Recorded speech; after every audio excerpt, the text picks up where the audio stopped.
We are a very committed gender equality organization, and we mainstream gender, which means that we work on gender and conflict, and gender and governance, gender and economic opportunity, gender and employment. We work with women and girls, we work on human rights and women's rights, and of course we work on gender and climate change. The reason is climate change is important for gender equality, and gender equality is important for climate action. So we are very committed to that mainstreaming gender equality in climate change. Could you tell us more about the actions on gender with climate change?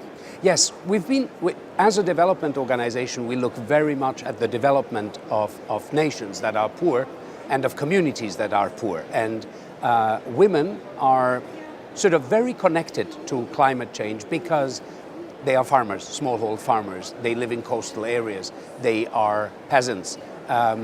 They fetch the water, they fetch the fuel wood. They are affected more by dangerous climate change than men and other members of the community. So naturally, we went from thinking about development to thinking about women and climate change and how it affected in a different way the women in their communities.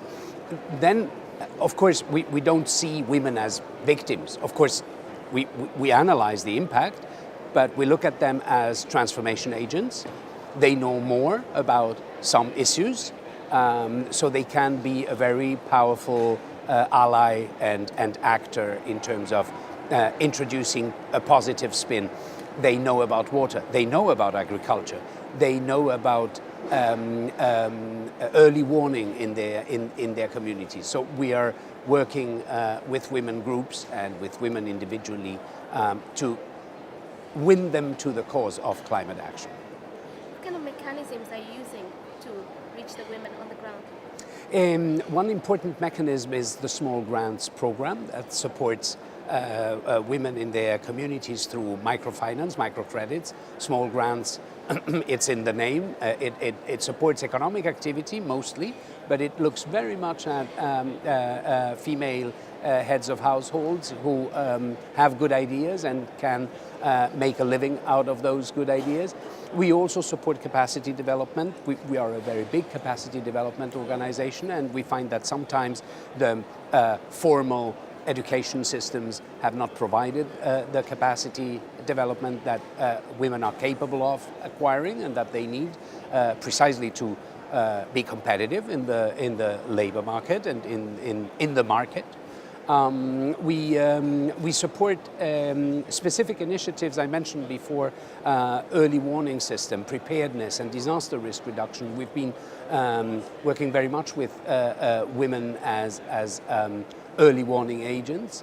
We've been working with women in forests.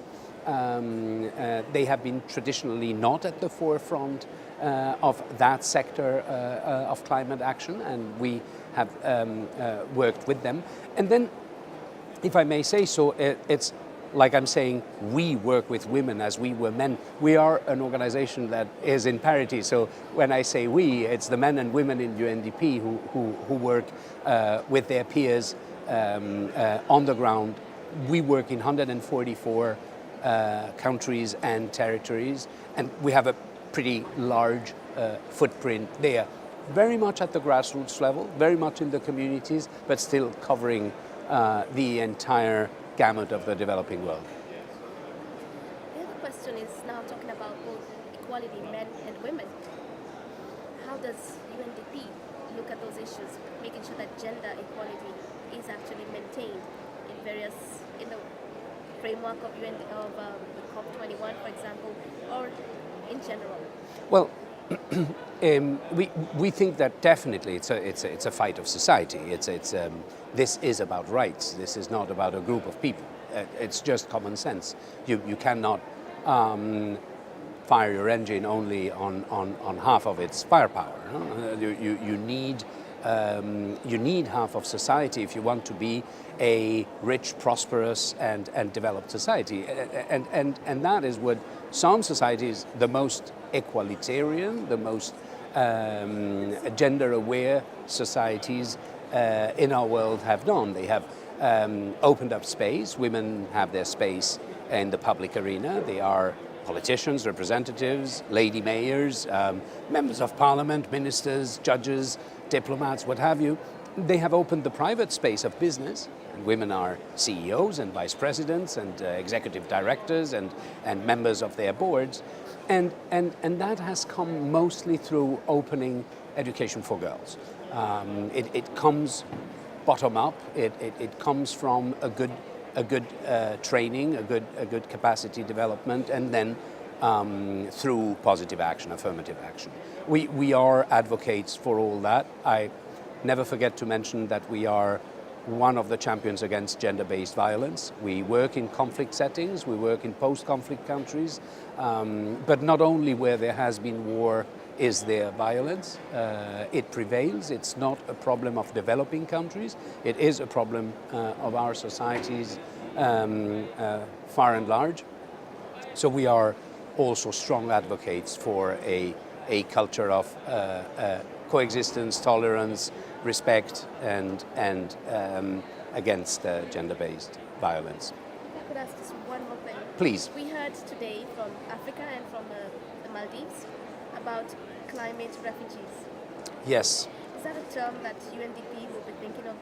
Yes, we use it actually because we have become aware of how many people who have lost their livelihoods to the floods, to the waters, to the rising sea levels, or to the contrary, to the droughts, to the lack of irrigation, to the famines, have actually become, against their will, mobile and have had to look for a better future elsewhere, not where they were born, not where they grew up, not in their villages and communities, but somewhere else.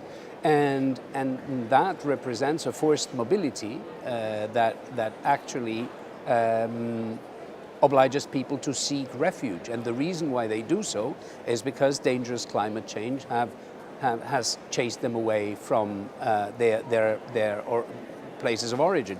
So we're seeing this term used in the literature, you know, of typical refugees who are running away from war, fleeing from conflict.